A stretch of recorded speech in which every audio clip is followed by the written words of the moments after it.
Most people don't need more rules. They need better feedback. When we guess what our body is trying to tell us, and we guess what foods might be contributing to our discomfort and our low energy, we find that we are often randomly eliminating foods from our diet. For example, my friend got rid of dairy and she felt great. Maybe I'll try to get rid of dairy too. What if I went gluten-free? How about if I stopped eating eggs? All of those things can be random and not necessarily best for your body. We end up chasing symptoms. I feel this way, and so this food is what I ate the last couple days. I'll try eliminating that food for a couple days.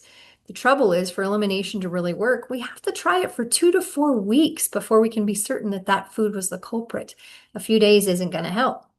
And then we often over-restrict ourselves, which becomes really hard to live with, especially if we don't know that those restrictions are helping with our symptoms.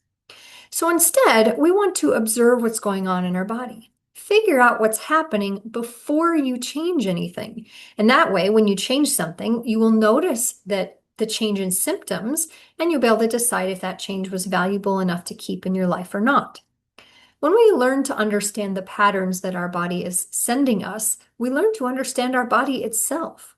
This can often be done by looking at tracking our meals. How do we feel 1 to 3 hours after we eat?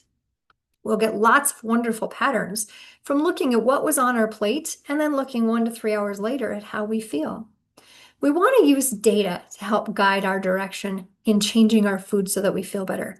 This matters much more than discipline. If we're not using data, we can have all the discipline in the world, but end up at the very wrong location.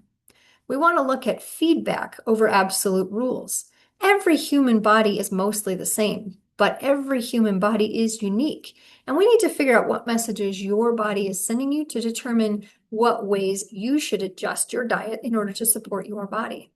Look at your personal patterns over looking at common trends on the internet these days. Remember that confidence comes from clarity, not from restriction. If you want help learning how to read your body, subscribe to my newsletter.